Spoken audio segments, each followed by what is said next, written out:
એક જ ઈચ્છા, છેલ્લી ઈચ્છા, અંતિમ ઈચ્છા. હવે એક જ છે ઈચ્છા,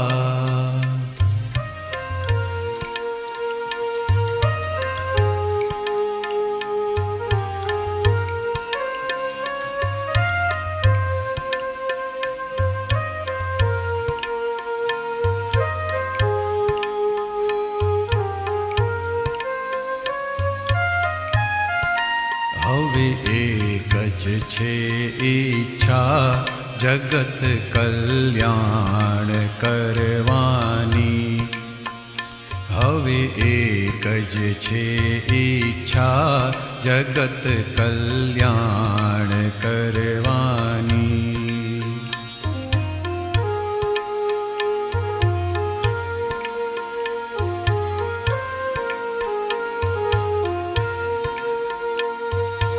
આખી આ દુનિયા પામો સુખ શાંતિ, ભાવી લ્યો ભાવના દિલથી.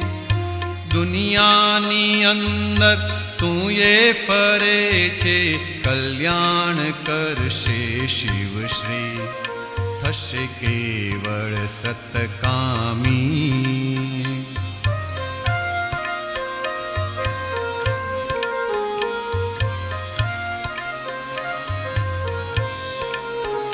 થશે કેવળ સતકામી.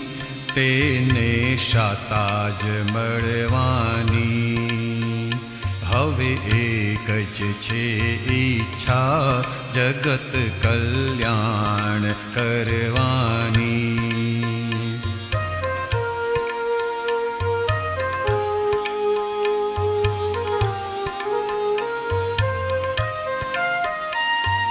નીતિથી રળતા 99 વધશે, શાંતિ કર જીવન નિસર્ગમ. અનિતિથી રડતા 99 ઉદ્વેગ, સર્વૈયે કર્મોના બંધન. આ જીવનનો હેતુ જાણ,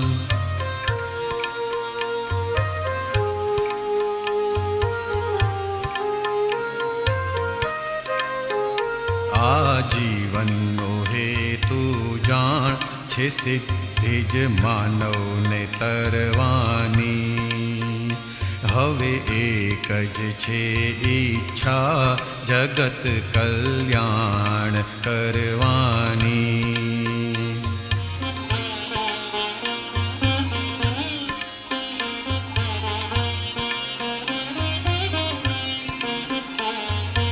ઉધામાં રઘવાટ અધર્મના ફળ, સદધર્મે નિષ્પન્ન સ્થિરતા. અક્રમના સિદ્ધાંત ત્રિકાળીય પર, જ્ઞાનેશ ક્રિયાકારી મિલતા. આ દાદાનું દર્શન છે,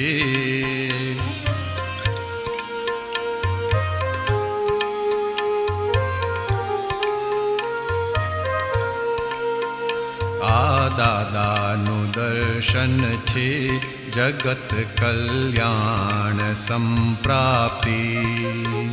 હવે એક જ છે ઈચ્છા, જગત કલ્યાણ કરવાની.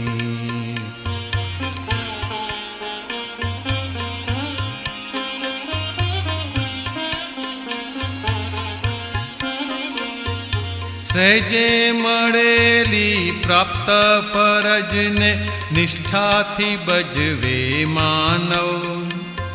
સતયુગ સામો આવીને ભેટે, કરજે પ્રયોગી અનુભવ.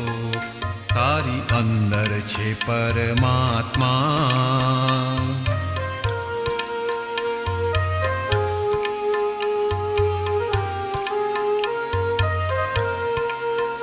તારી અંદર છે પરમાત્મા. જે શક્તિ માગીશ તે મળવાની.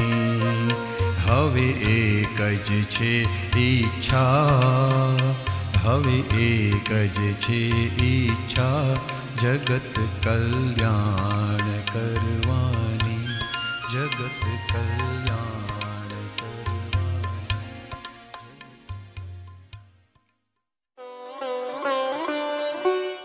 चैप्टर 106 शासक अपनी प्रजा को किस तरह सुखी रख सकते हैं.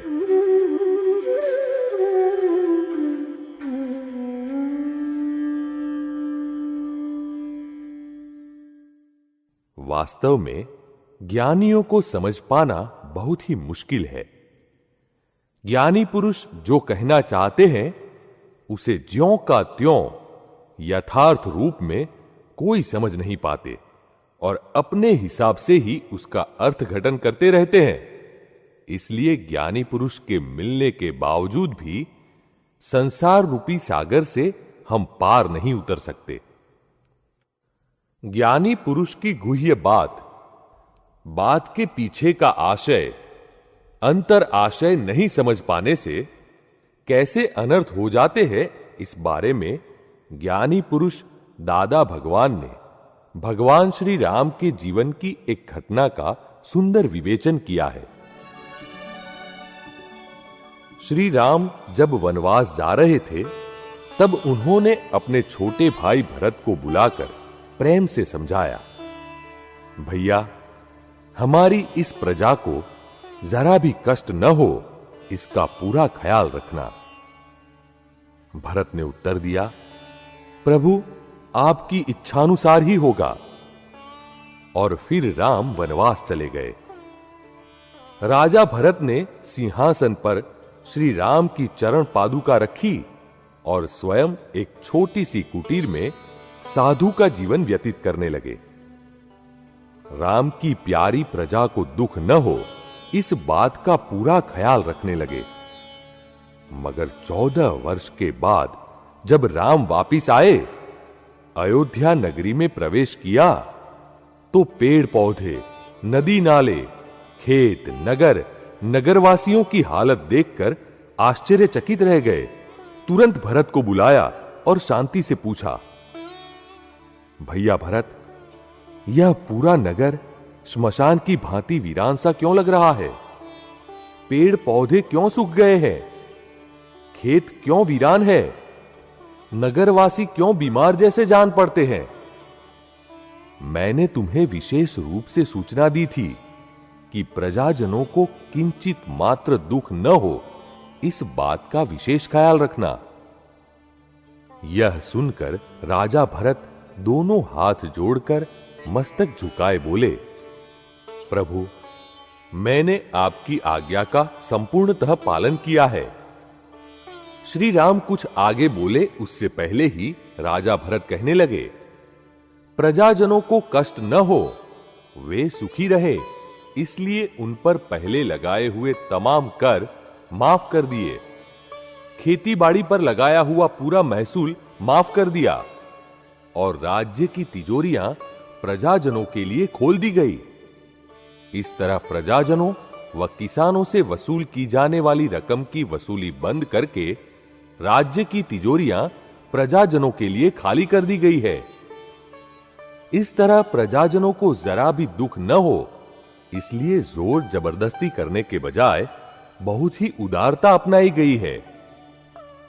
यह सुनते ही भगवान श्री राम समझ गए कि उनकी बात का गलत मतलब निकाला गया है. उनके शब्दों का तो पालन जरूर किया गया है, लेकिन शब्दों का हार्द मर्म समझ नहीं पाए और प्रजा किस तरह सुखी हो सकती है, इस बात का विवेक भी चूक गए. अतः इस नगर व नगरजनों के हाल बेहाल हो गए हैं. खेतीबाड़ी व व्यवसाय के प्रति लापरवाह हो गए हैं, जिससे उत्पादन व आमदनी बहुत कम हो गई है और राज्य के भरे हुए भंडार भी साफ हो गए हैं. इस पर भगवान श्री राम ने भरत राजा से कहा, सबसे पहले पूरे नगर में यह ढिंढोरा पिटवाओ कि सब नगरवासी 14 वर्ष तक नहीं भरे गए कर व महसूल एक साथ राज्य की तिजोरी में जमा करवा दे, वरना कठोर दंड दिया जाएगा। हां, यदि खेती के साधन के लिए, कुएं खोदने के लिए, व्यवसाय रोजगार के लिए, ज्यादा उत्पादन व ज्यादा कमाई के लिए कोई लोन, कोई कर्ज चाहिए तो वह राज्य की तिजोरी में से जरूर दिया जाएगा। फिर भी यदि 2-3 वर्ष में 14 वर्ष की बाकी निकलती रकम कोई न भर पाए तो उसे सख्त सजा दी जाएगी। यह ढिंढोरा सुनकर सभी नगरवासी एक दूसरे के मुंह ताकने लगे और कहने लगे कि अब तो सब आलस व्यसन छोड़कर तत्काल रात दिन एक करके काम करना पड़ेगा। अब अपनी चलेगी नहीं, अब तो श्री राम आ गए हैं। सभी नगरवासी राज्य से लोन लेकर व्यवसाय, खेती-बाड़ी, कुएं खोदने आदि काम में लग गए। पानी खींचते वक्त यदि नींद का झोंका आ जाए तो दूसरे तुरंत कहते, अरे भाई आया राम, यानी अब राम आ गए हैं, अब आलस नहीं चलेगा। इस तरह ऐसी कहावत पड़ गई। इस तरह रात दिन मेहनत करने से 2-3 वर्षों में नगर, खेत, धंधे रोजगार और नगरवासियों की शक्ल सूरत ही बदल गई। नगरवासी 14 वर्ष का बाकी कर्ज और राज्य से लिया हुआ लोन वापस लौटाने गए। तब श्री राम ने कहा, मुझे न तो 14 वर्ष की बाकी कर्ज की रकम चाहिए और न ही लोन की रकम चाहिए। मुझे तो नगरवासियों की आंखों में और चेहरे पर मुस्कान चाहिए। हंसते झूलते पेड़ पौधे व खेत खलिहान चाहिए। कैसे अनुभवी थे भगवान श्री राम। हम भी भगवान श्री राम की तरह निष्ठापूर्वक प्राप्त फर्ज को निभाए और शुद्ध व्यवहार द्वारा अपने अंदर बैठे आत्मराम को जागृत करें, ताकि हमारा जीवन भी उनके जैसा ही बन जाए।